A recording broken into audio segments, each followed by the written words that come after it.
Hey, it's Arrow. This is Vocal Defrag. Vocal defragging is done out here on this beautiful path inside a forest in South Charlotte, North Carolina. It gets me away from the four walls of the human home. It gets me in nature to ask the questions and question the answers. My invitation to you is to go for a walk. Get into a place of not just solitude, but to get into a thought of processes in the way of accepting who you are as you are. And in that process, the only way you can gain access to progress is by asking the questions and questioning the answers. Knowing who you are and where you are is so vital. I keep a journalized version of defragging, which I've been doing since November of 2017, and the vocal defrag, because there's something about listening to your own pitch, volume, and tone that opens your heart. It puts you in that place of, oh, I'm not interpreting this. I'm hearing the answers that I'm going to question. This is vocal defrag. Pretty interesting subject today. This came to me about 3 or 4 days ago, and I've been pushing it aside. And the reason why is because I wanted to better understand it. While doing my own personal vocal defrag, I did say something that as I face this thing called grumpy old man syndrome, I looked at my life and I said, you have had moments where you've been kind of a jerk.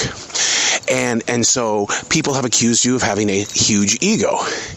And in my defense, while asking the questions and questioning the answers, I said, I don't think it was an ego. I think it was a perfectionist. And so in that moment of now, I thought, yeah, that's it. I was a perfectionist. So I wanted to go in there and do some research on a perfectionist versus ego. Oh, I was stunned when I learned the difference between the two. There is no difference. In order to have an ego, you have to be a perfectionist. The ego is trying to make the world perfect. Therefore, the perfectionist is given birth. They go hand in hand together. So if you're having an ego-driven moment, talk to your perfectionist and see if you can mend the broken fence. Because your ego is always going to get hurt. Your actions in real life will prove that you've got an ego and that you've probably got a problem with being a perfectionist. So when people say, you were a little bit rough back in your 30s and 40s, I know for a fact it's because the perfectionist in me wanted the best for everybody. My family, my job, the ratings in radio. I wanted to dedicate my entire soul to everything because I believed we could be and can be the greatest of all time. Only to learn life doesn't work that way. The perfectionist can talk all he or she wants. I dream of this. I want this. We're going to get this. And when it doesn't happen, then the ego is injured. And when the ego is injured, here comes your reaction. We've identified that the ego and perfectionist are connected. They're hand in hand.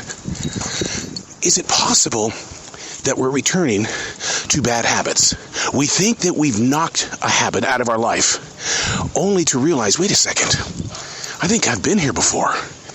And the research on that says, look, it's not just possible to return to a habit, it's probable. In other words, the things that you did in your teens, you probably did in your 20s, your 30s, which means your ego is now involved because you thought you changed. You thought you were finding victory. You thought this and you thought this, and maybe one day it'll be like this.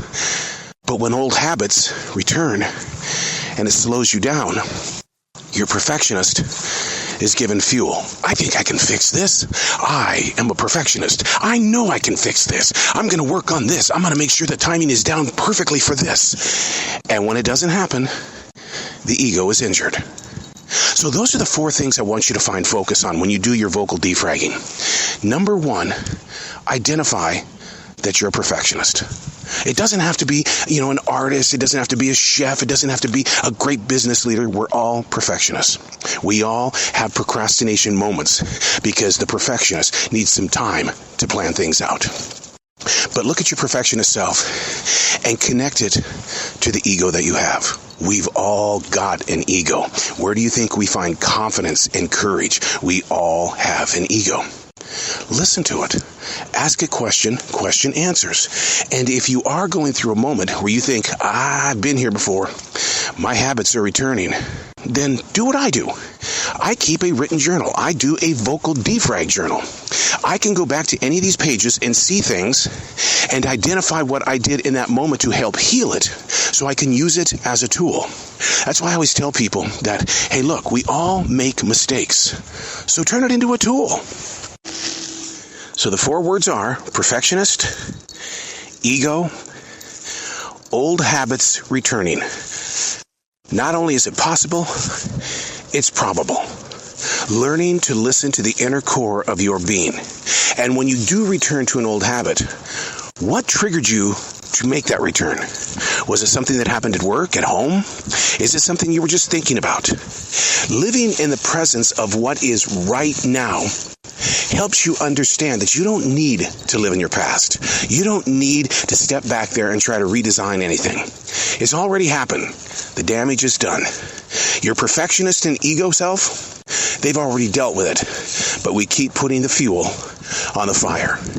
Ask the questions, question the answers.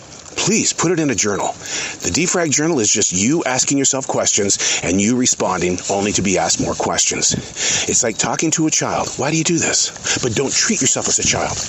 Treat yourself like you want to be treated. It has to start somewhere, right? I'm Arrow, and that's Vocal Defrag.